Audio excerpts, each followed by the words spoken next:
Good morning, Wilson students. Today we're going to keep reading Charlotte's Web by E.B. White. We are on Chapter 6, Summer Days. The early summer days on the farm are the happiest and fairest of the year. Lilacs bloom and make the air sweet and then fade. Apple blossoms come with the lilacs and the bees visit among the apple trees. The days grow warm and soft. School ends and children have time to play and to fish for trout in the brook. Avery often brought a trout home in his pocket, warm and stiff, ready to be fried for supper. Now that school was over, Fern visited the barn almost every day to sit quietly on her stool. The animals treated her as an equal. The sheep lay calmly at her feet. Around the 1st of July, the workhorses were hitched to the mowing machine, and Mr. Zuckerman climbed into the seat and drove into the field. All morning you could hear the rattle of the machine as it went round and round, while the tall grass fell down behind the cutter bar in the long green swaths. Next day, if there was no thunder shower, all hands would help rake and pitch the load, and the hay would be hauled to the barn in the high hay wagon, and Fern and Avery riding at the top of the load. Then the hay would be hoisted, sweet and warm, into the big loft, until the whole barn seemed to be a wonderful bed of timothy and clover. It was fine to jump in, perfect to hide in, and sometimes Avery would find the little grass snake in the hay, and it would add to the other things in his pocket. Early summer days are a jubilee time for birds. In the fields around the house, in the barn, in the woods, in the swamp. Everywhere love and songs and nests and eggs. From the edge of the woods, the white-throated sparrow, which must come all the way from Boston, calls, "Oh, peepity, peepity, peepity," on an apple bough. The phoebe teeters and wags its tail and says, "Phoebe, Phoebe." The sweet sparrow, who knows how brief and lovely life is, says, "Sweet, sweet, sweet interlude, sweet, sweet, sweet interlude." If you enter the barn, the swallows swoop down from their nests and scold. "Cheeky, cheeky," they say. In early summer, there were plenty of things for a child to eat and drink and suck and chew. Dandelion stems are full of milk, clover heads are loaded with nectar, and the frigid air is full of ice-cold drinks. Everywhere you look is life. Even the little balls of spit on the weed stalk, if you poke it apart, has a green worm inside it. And on the underside of the leaf on the potato vine are the bright orange eggs of the potato bug. It was on a day in early summer that the goose eggs hatched. This was an important event in the barn cellar. Fern was there, sitting on her stool when it happened.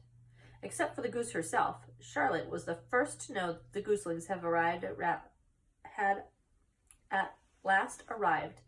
The goose knew a day in advance that they were coming. She could hear their weak voices calling from inside the egg. She knew that they were in a desperately cramped position inside the shell and were most anxious to break through and get out. So she sat still and talked less than usual.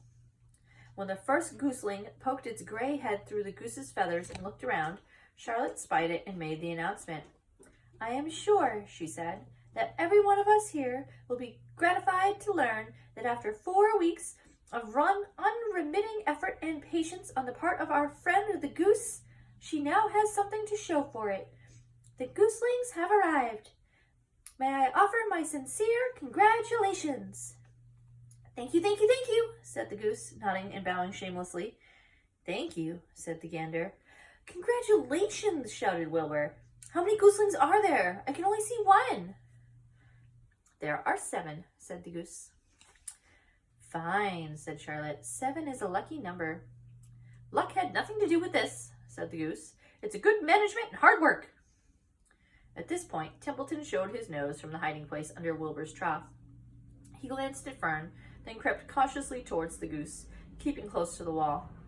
Everybody watched him, for he was not well liked, not trusted. "Look," he began in his sharp voice. "You say you have 7 gooselings. There were 8 eggs. What happened to the other egg? Why didn't it hatch?" "It's a dud, I guess," said the goose. "Well, what are you going to do with it?" continued Templeton, his little round beady eyes fixed on the goose. "You can have it," replied the goose. "Roll it away and add it to that nasty collection of yours." Templeton had a habit of picking up unusual objects around the farm and storing them in his house. He saved everything.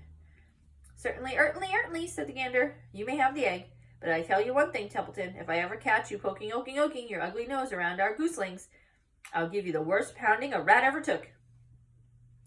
And the gander opened his strong wings and beat the air with them to show his power. He was strong and brave, but the truth is, both the goose and the gander were worried about Templeton, and with good reason.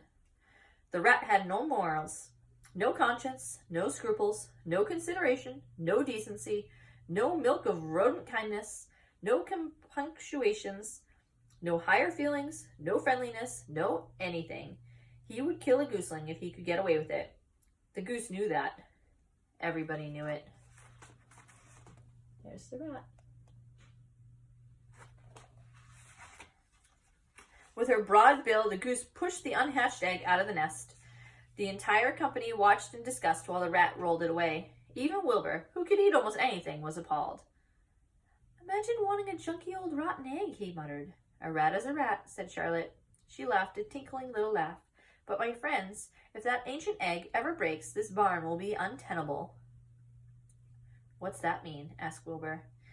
It means nobody will be able to live in here on account of the smell. A rotten egg is a regular stink bomb. I won't break it, snarled Templeton. I know what I'm doing. I handle stuff like this all the time. He disappeared in his tunnel, pushing the goose egg in front of him. He pushed and nudged till he succeeded in rolling it to his lair under the trough. That afternoon, when the wind had died down and the barnyard was quiet and warm, the gray goose led her 7 gooselings off the nest and out into the world. Mr. Zuckerman spied them when he came with Wilbur's supper. Well, hello there, he said, smiling all over. Let's see, 1, 2, 3, 4, 5, 6, 7. 7 baby geese. Now, isn't that lovely? And that is the end of Chapter 7. We'll read Chapter 8 tomorrow. I hope you're having a wonderful day, Wilson students. Woo!